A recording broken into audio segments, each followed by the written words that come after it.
1982 സുന്നി കൈരളിയെ സമ്പന്നമാക്കിയ സൂര്യ തേജസ് മഹാനായ ഇ.കെ. ഹസൻ മുസ്ലിയാരുടെ വിയോഗവർഷം.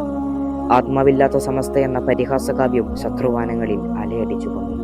എന്നാൽ ആ പരിഹാസങ്ങൾക്ക് പരിസമാപ്തി കുറിക്കാനായുള്ള മതിൽക്കെട്ടുകൾ ഉയർത്തിക്കൊണ്ടിരിക്കുന്നുണ്ടായിരുന്നു ഒരു മഹാമനീഷി. വിനയം ഫലിപ്പിച്ച അധ്യാപനത്തിലൂടെ സംസ്കാരയോഗ്യരായ ഒരു യുഗത്തെ പടുത്തുയർത്തി. 1974 തൻ്റെ 35-ാം വയസ്സിൽ സമസ്ത കേന്ദ്ര മുശാവറയുടെ ഭാഗമാകുന്നു.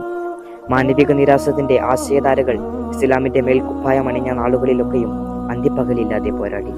കാന്തപുരം എന്ന കുഗ്രാമം വിനയത്തിന്റെയും സഹനത്തിന്റെയും നിരന്തര പോരാട്ടത്തിന്റെയും പേരായി മാറി.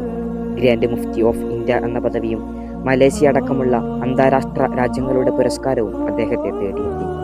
ആ ദർശനമാണ് 1999 മനുഷ്യ മനസ്സുകളെ കോർത്തിണക്കാൻ എന്ന പ്രമേയത്തിലൂടെ ആദ്യ കേരള യാത്രക്ക് വഴിയൊരുക്കിയത്.